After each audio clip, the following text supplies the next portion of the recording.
Hi, everyone. This is Tammy with VA to VA. Sorry for the lack of my photo or video live. My camera's having issues, but I assure you, Nanette and Lisa are live, or Lisa will be in a few moments. I apologize for delay.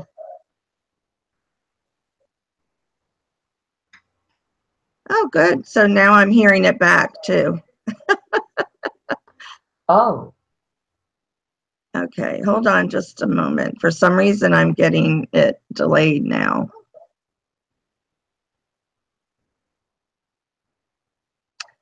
Okay, so Nanette, can you hear me now?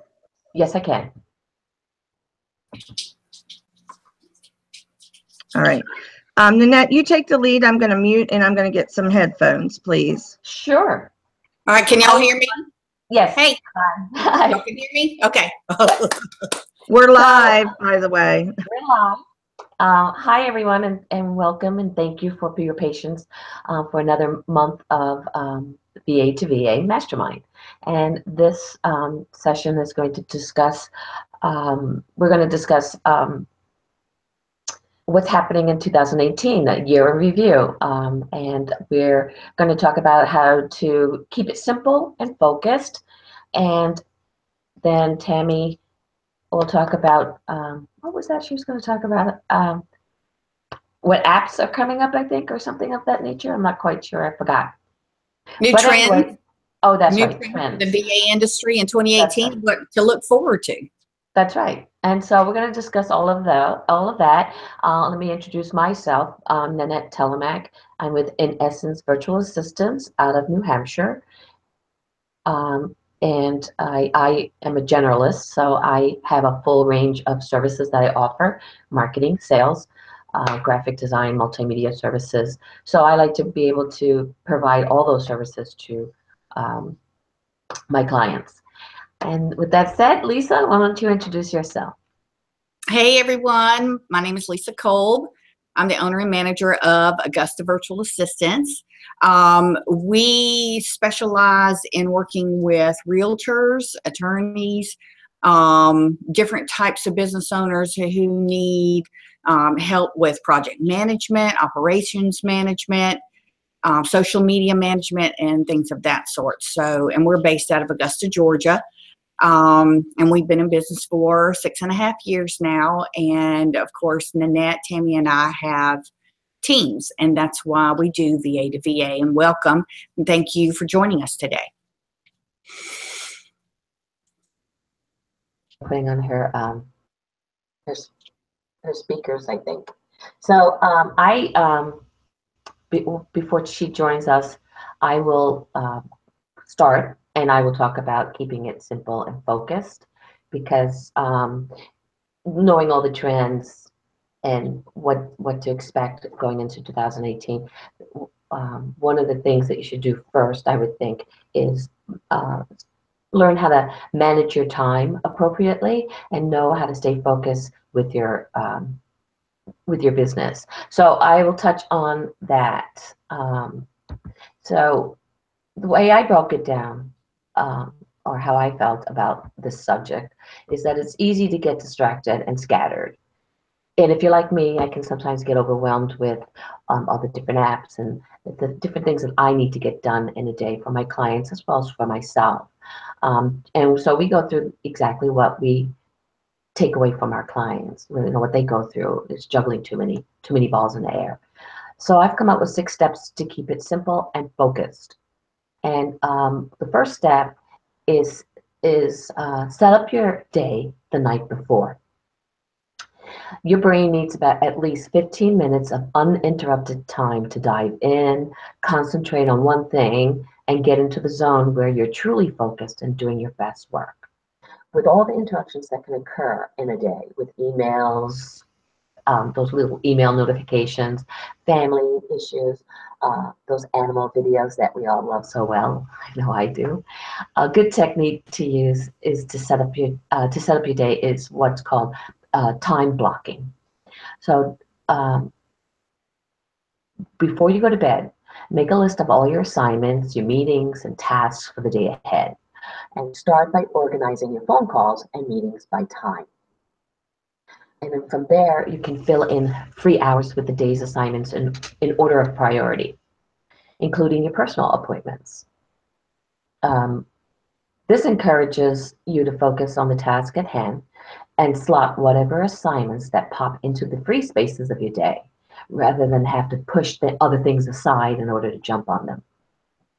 If you're not disciplined enough to write it down or just set up your time like that, there's always an app for that. Like there's an app for everything. And it's called Stay Focused. And it's a Chrome extension, so you can pull that down or have it on your bar. And that's supposedly it will help you weed out your websites that you and time you and how long you're going to be on those websites, so you don't get into the minutia of YouTube videos on a funny cat little thing.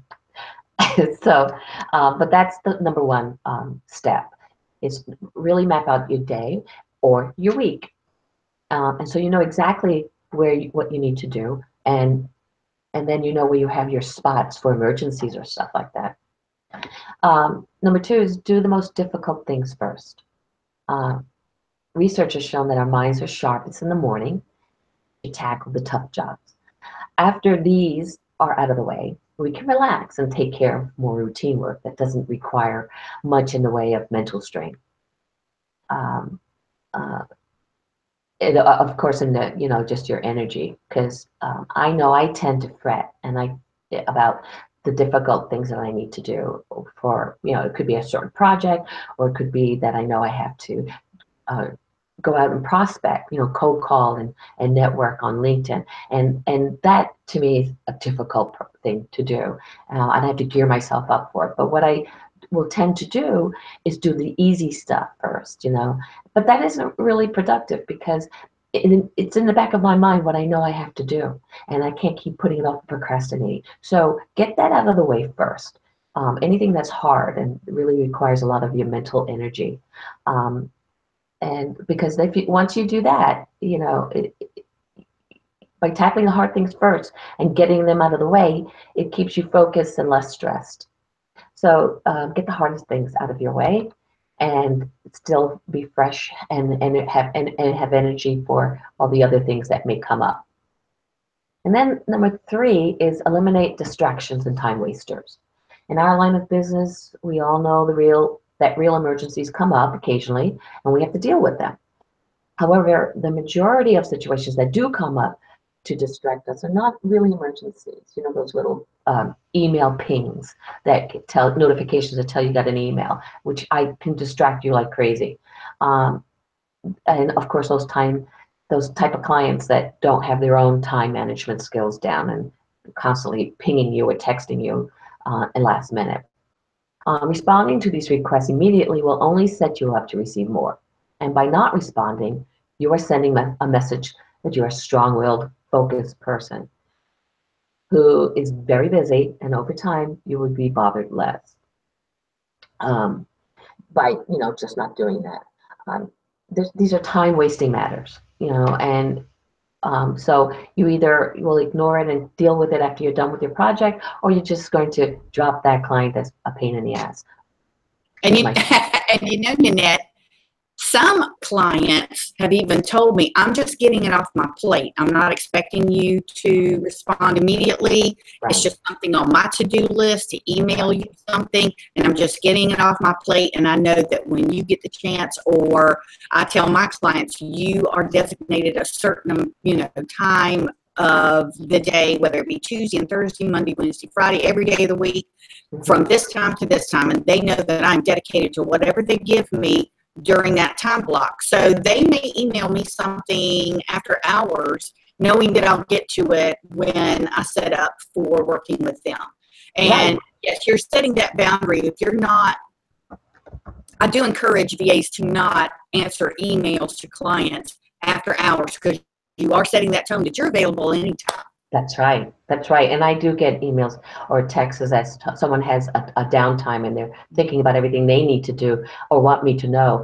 And I don't need to respond to that. I may look at it, but, I'm not going to It's just respond. a brain dump for them, basically. Exactly. And then we tend, because we're helpers, we tend to think we need to jump in and get to it right away, but we don't have to. But That's our right. tendency is, oh, it's a client, I need to respond. And you know what? Something set me free not long ago was not answering the phone for unexpected calls, even clients, because, and I don't mean that ugly or anything, my clients know I'm available. But if I'm also working on their stuff, they don't want me answering other calls. You know what I mean? So I need to stay available for what I need available, and not, and we get so many sales calls. You know, if you have a designated business line, you're going to get a ton of sales calls. People, anything from wanting to list you with Google to wanting to give you a lot of money at a high percentage, I'm sure. Yeah, So I'm starting to get marketing texts, yeah, texts. Oh, I want to talk to you about this deal. I'm like, what deal? right.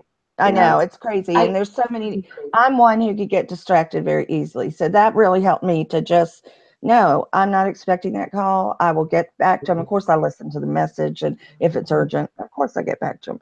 But, right. you know, it's just one of those, another one of those distractions that we face. So Exactly.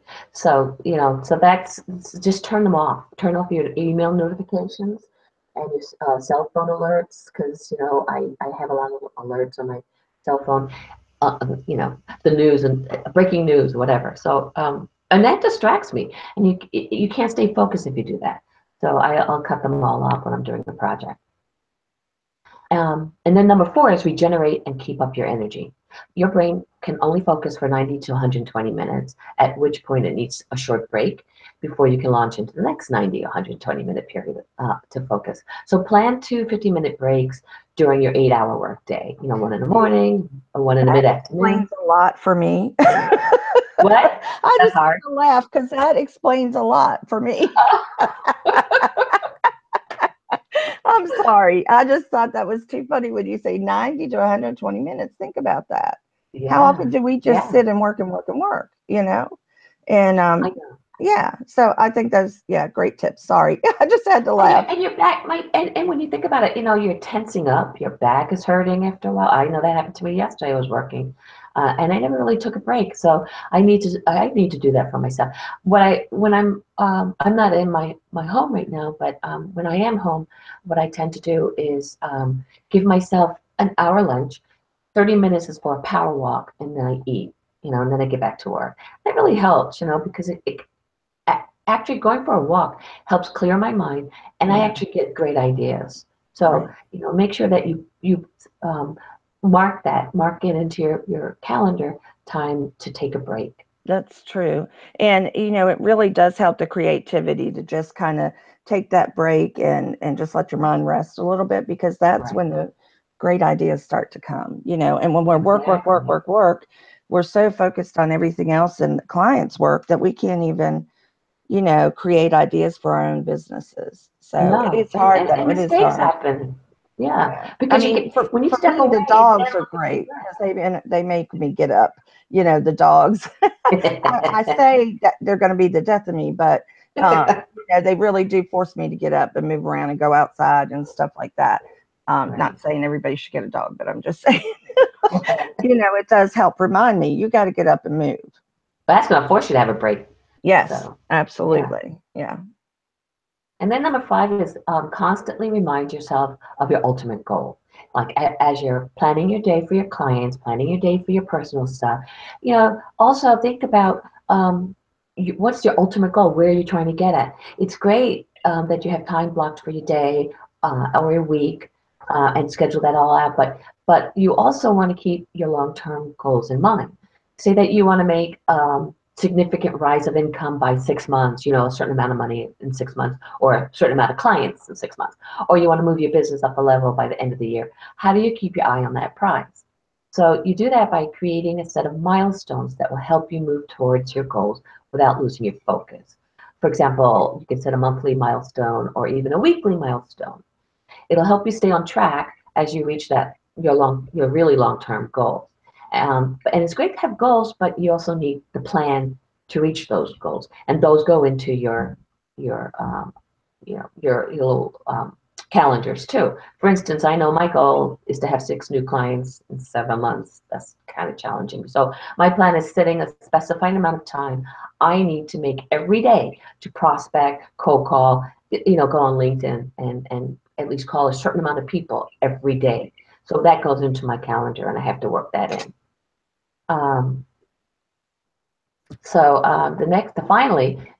The last one is go to bed. And like the old adage says, early to bed, early to rise makes a man healthy, wealthy, and wise. But there's another one that's not as well known, and that is the early morning has gold in its mouth. So the best way to make sure you have a good day is to get to bed early. I use my Fitbit as a sleep tracker, and it helps me to see what my sleeping patterns are in quality. It's really good because then I know if I'm tossing and turning or I'm not going to bed on time. And so I do look at it and try to adjust myself accordingly. And also I have a reminder on my Google Calendar that pings me at the end of the day, about 9 o'clock or 9:30. It says shut off all electronics, including the TV, and unwind.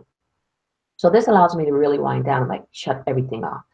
So I may read a book, a magazine, or sit in the dark listening to audio book or music. And that helps me to feel sleepy and go to bed. Because, really, that's where you have most of your energies in the morning. So you want to have a good night's rest. I love it. And thanks. And I use my Google as an example of all of these tips.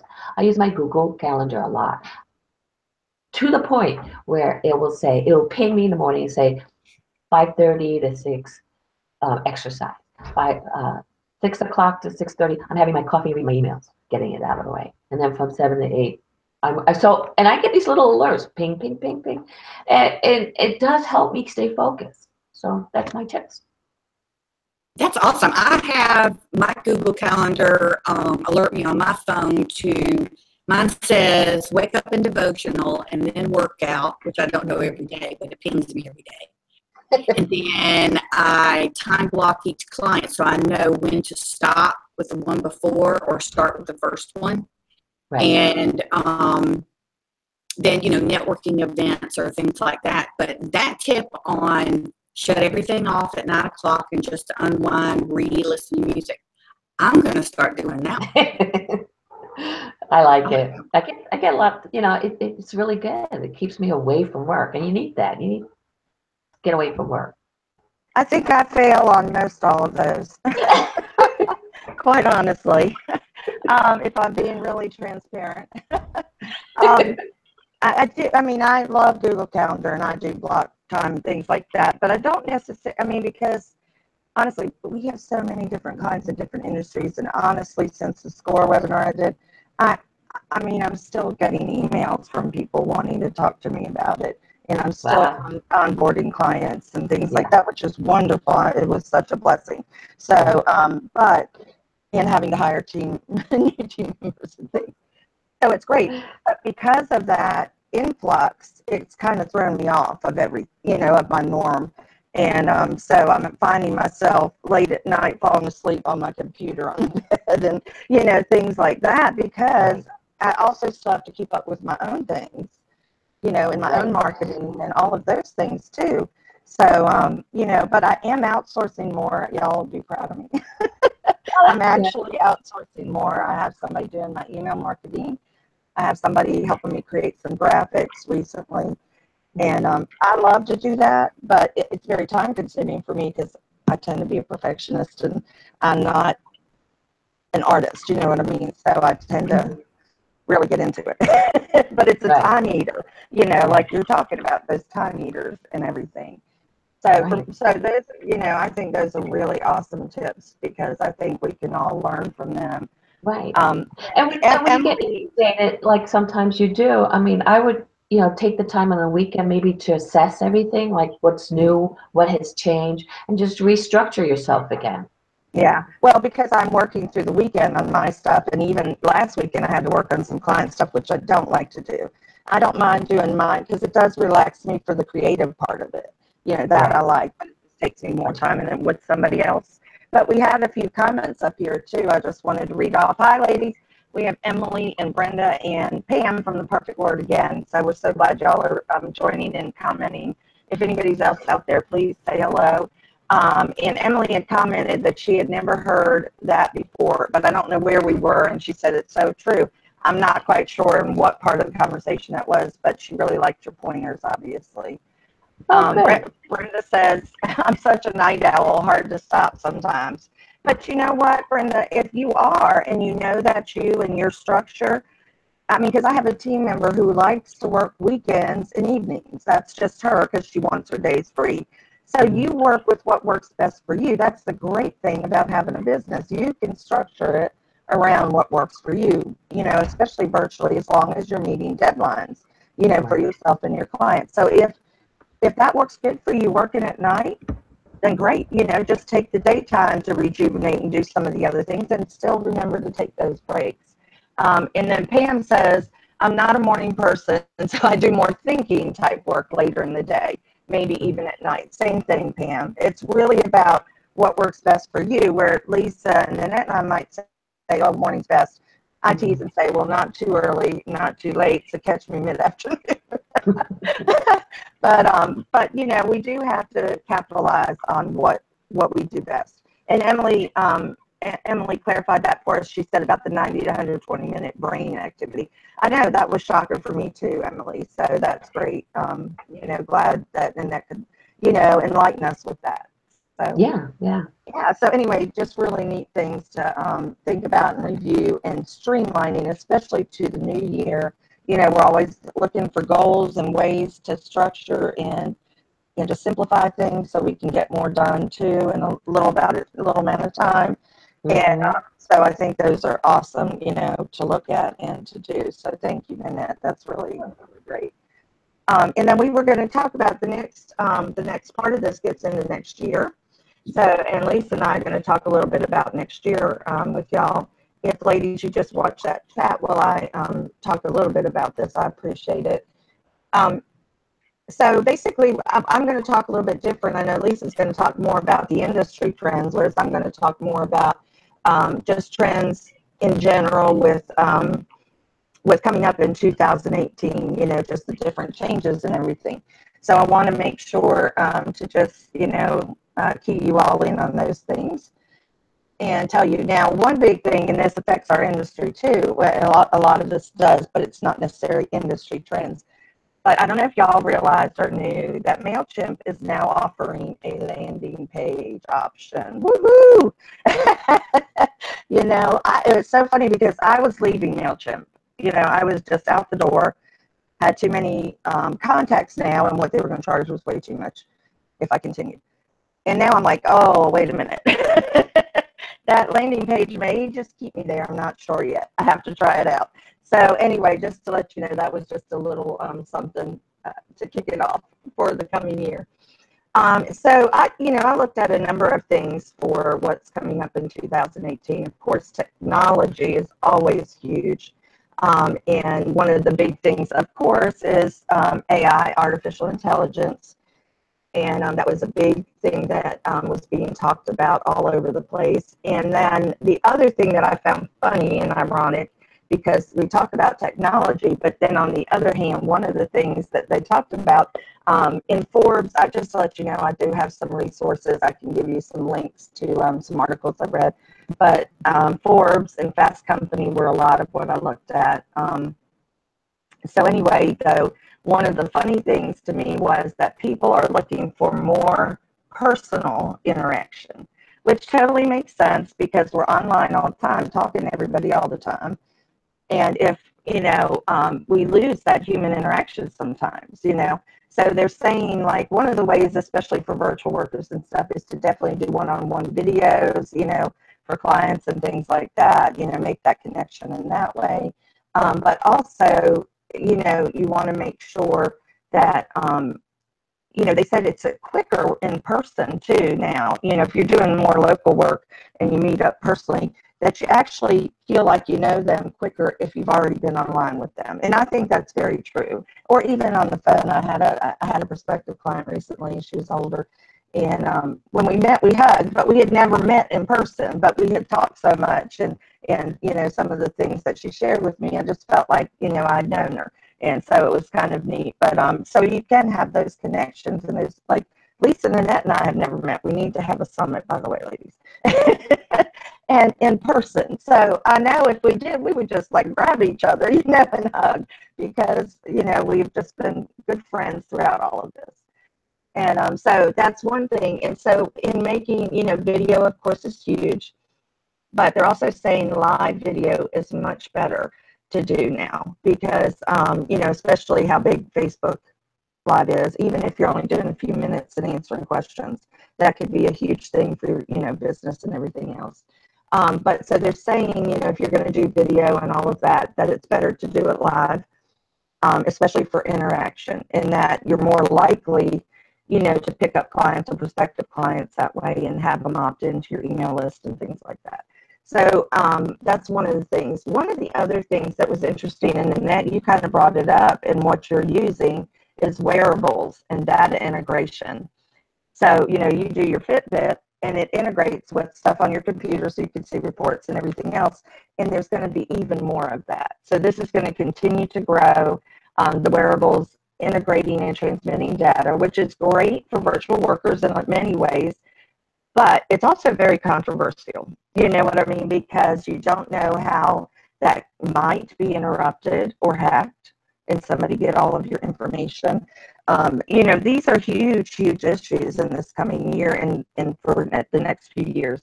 So that leads me into the cybersecurity. This is, and even in our industry, especially, huge, ladies. I mean, we have to be more careful with cybersecurity and be proactive in this before a crisis hits, before you lose somebody's data, before somebody hacks your computer, before all of those things. The other thing that occurred to me when reading this is, and this is kind of a necessity in business, but I know many VAs and others who are in business and do not have this, is your insurance in place, your business insurance, okay? I mean, that is critical, and make sure there's a cybersecurity amendment on it. Make sure somewhere on your plan it talks about cybersecurity in your coverage for that.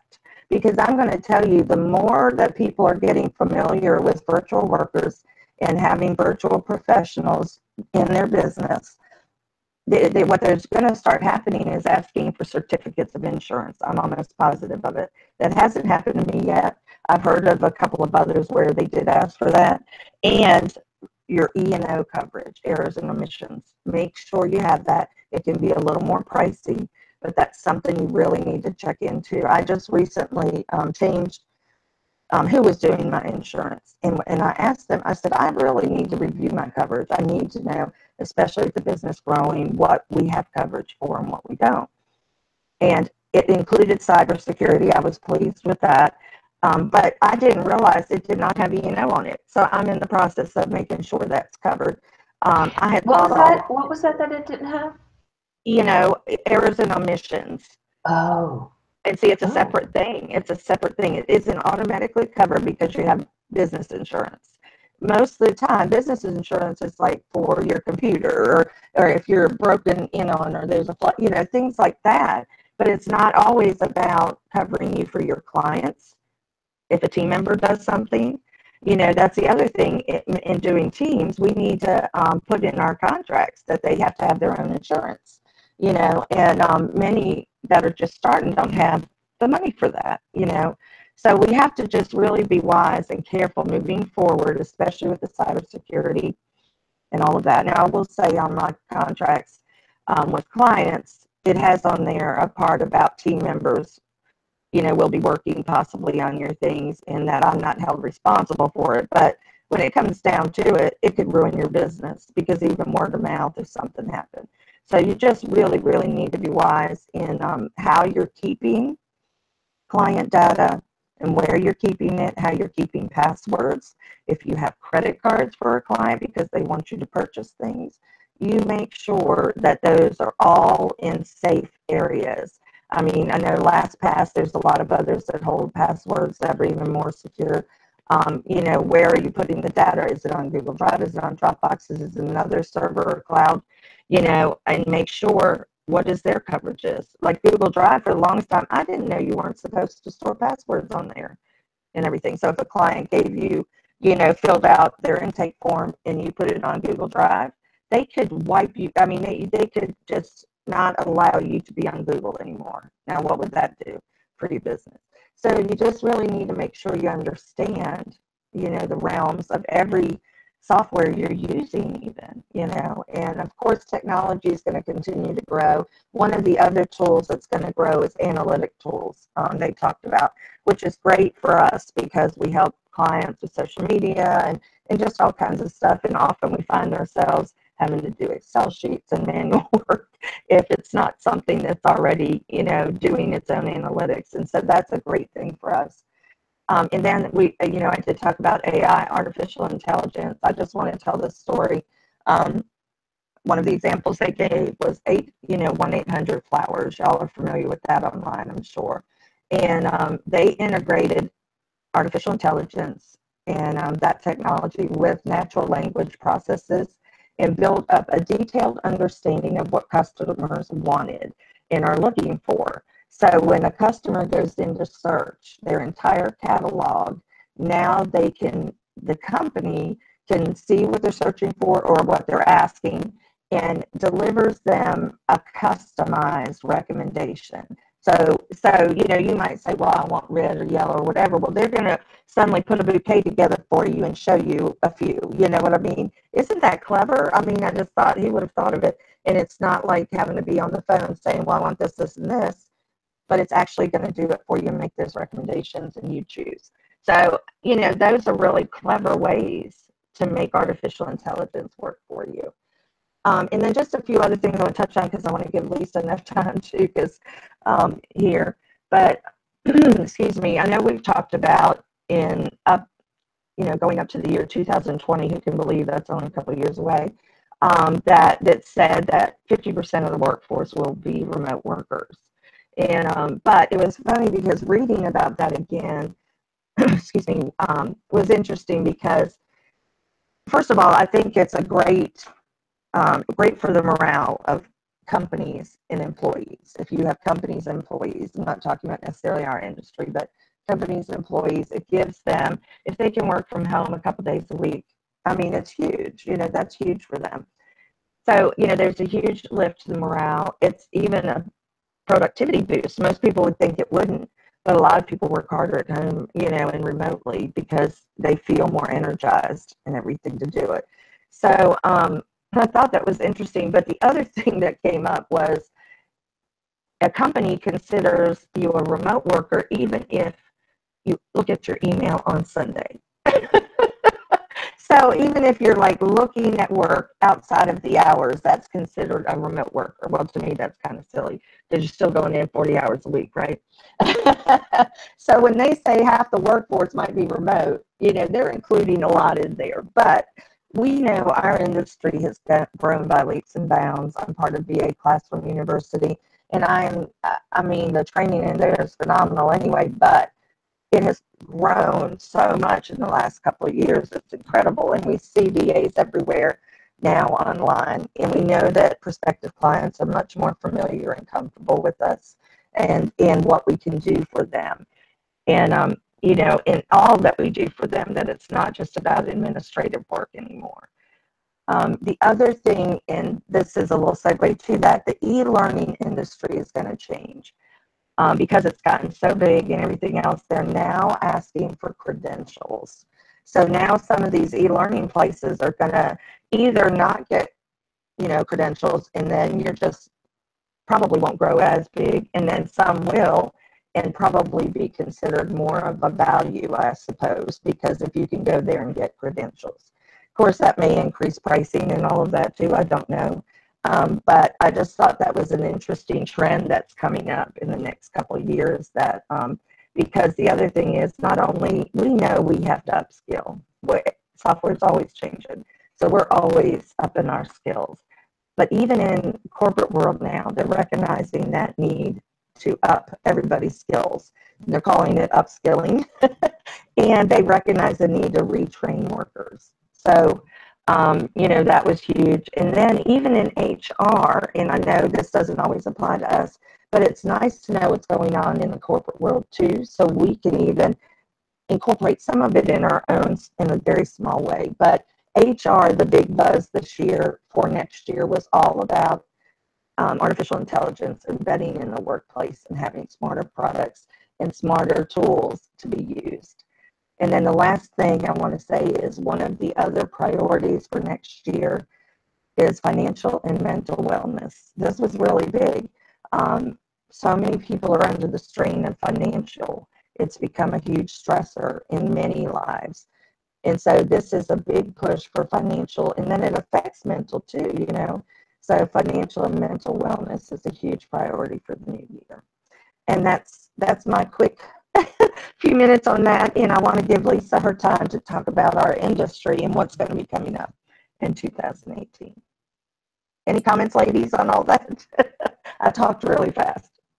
Thank you, Tammy, so much. Well, I'm going to move along because we don't have much time left, but I did some research for trends for the VA industry, and honestly, I didn't find much. I read some of the same articles that Tammy did as far as just general tech trends and business trends that are coming up.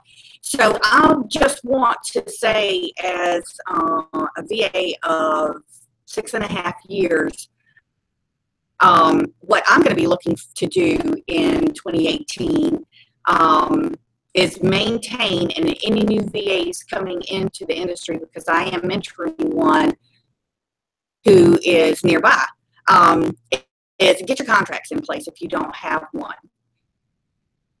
Not sure if the contracts you have are covering everything. Like Tammy had said, if you are team manager and you have team members, you know, putting it in there that they have their own errors and omissions insurance. I know as a former realtor that each of us in the brokerage had to pay for our own errors and omissions insurance. It was taken out of our commissions whenever we sold a house, but that was very important. And so get your contracts in place if you don't have one, and if you do, make sure that it's covering everything it needs to for your client and your team member. And another thing is a strong database. Work your database. I know I have made a lot of contacts in this time, and as long as I've been in business, and I know the importance of it from being a former realtor. So you work that database, you work your contacts, whether you are in a networking group face-to-face locally, or if you are in networking groups online, or those that you just interact with that are your target market. Work them like an email marketing. Or there's a program called Send Out Cards that I use to send my clients happy anniversary, happy birthday, milestones that they're meeting. One went on vacation recently, and so I snapped a picture. And I mean, I didn't snap a picture, I wasn't there with them, but I took a picture from their vacation and sent it to them. I had a networking buddy do the same for me, and it was a great idea, so I did it for one of my clients. And it just shows your clients that you're really involved with them, not just on a business level. And like Tammy said, live video is going to be a big thing in 2018. So whether it's like hangouts like this, where we do live hangouts and then we record it for those that can watch it later, it builds the relationship. Tammy, Nanette, and I have been doing this for 3 years, and we feel connected to many of you. And we hope that you feel the same, because we do these live hangouts every month. You can do webinars, trainings for your clients, for other VAs, for your, for target markets, trying to build business. So yes, live streaming video is going to be a big thing in 2018. And Tammy did also touch on cybersecurity. So as virtual assistants, as business owners that work remotely and not in our clients' offices, they are giving us information that is proprietary, confidential. I know, especially with working with realtors and attorneys specifically, we have their clients' information, and they have to be assured that it is secure. So whether we get SSL certificates on our websites, or we use locked down and secure data holding centers, like, well, Dropbox isn't really secure. I think you can get a business, if I'm not mistaken, a business account that has password protections. When you're sending contracts to be signed, use e-signature software that is password protected, things like that. It is going to be a really big thing, because a lot of big companies have gotten hit in the last few years by hackers, that our information stays secure, that our that we work from are secure. Don't do a whole lot of client work at a Starbucks or McDonald's where there's free Wi-Fi, because it is not password protected. It is free, and somebody who knows what they're doing can be sitting there on a tablet and just snatch everything you have if they know what they're doing. So just be very mindful of that. Again, get your I contact. have a jetpack, and I don't use the free Wi-Fi, even, you know what I mean, even if it's available. I have a little, Verizon jetpack that's, secure, and that's what I use if I'm going to go to, a cafe or something. Right. That's great. Yeah. That is great. Thank you for sharing that, Nanette. So if anybody has any questions, let us know. And if anybody else has any other tips like Nanette just gave, please share them with us. Thank you, Lisa. I know those are really big things, coming up, and what you talked about with the webinars. Huge. I just even attended one recently where it was just talking about webinars and the different ways. I don't know if y'all know the online magazine Founder, FONDRR. Anyway, I won a contest with them, and I got some free money toward their products. So I'm taking some courses, and one of the things they were talking about, bless you, I saw that. One of the things they're talking about is things, and so I'm taking that course, and there's so many different ways you can present it. I mean, people have different conceived ideas of what they are. Some think, oh, webinar, that means it's recorded, so you have to say it's live, and different things, and there's so many marketing ways of doing it. What you're doing live video is huge, so definitely do it. Put yourself out there. Remember to advertise in time, something we're still working on, but to really get it out there and get excitement built up so that you can get people viewing it. Give it free. Yeah. Give it free one, and then people will want to be a part of what you're doing. I just saw a small business, the Small Business Administration did a webinar like you did on how to introduce video into your business, and a woman talked about how to get started and how easy it could be. Like, don't let it overwhelm. Like, there are people who could afford to buy a production company, but you could basically do it yourself. And she went into the basis of how to do that, how to script yourself and what to say. And I thought that was very helpful. So, that's another thing, is sign up for the Small Business Association, SBA. Sign up for their webinars, because they have very specific how-tos like you did. And they're really helpful. I found them very helpful. Right. Yeah, no, absolutely. And SCORE as well, because everybody has a SCORE in their area, and it's free. It's free training. It's free mentoring you can get. I mean, it's just a wonderful organization. And if you're still, trying to figure out the experienced business owner, there's always things and resources they have that can help you. So definitely take advantage of those things as well.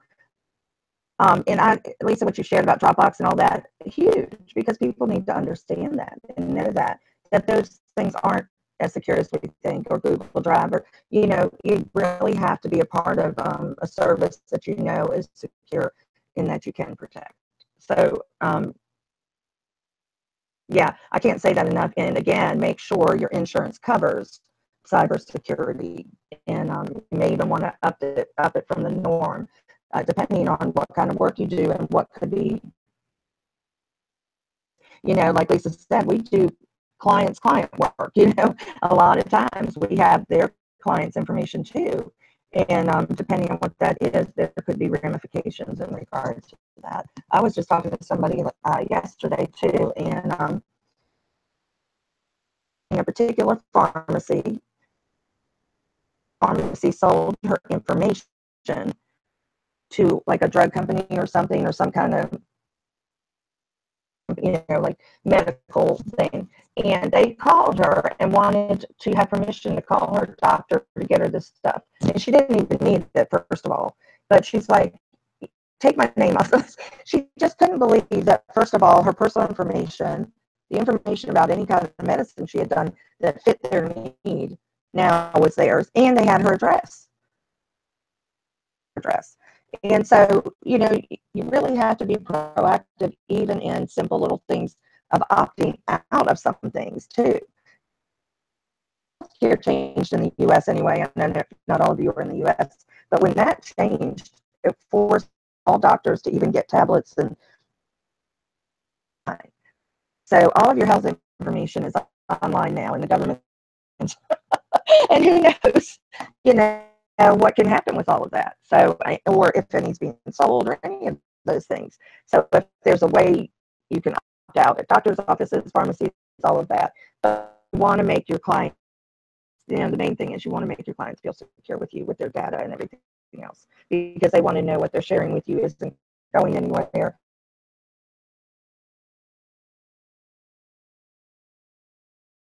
I'm breaking out. Okay, breaking up.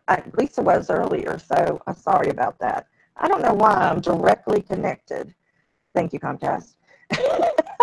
Sorry, but Technology, you love it, and it just never works. It's like when you need it to. It's our internet is ridiculous, and I'm hardwired in because I didn't want to chance it with a live video, so you wouldn't think that would be an issue. No.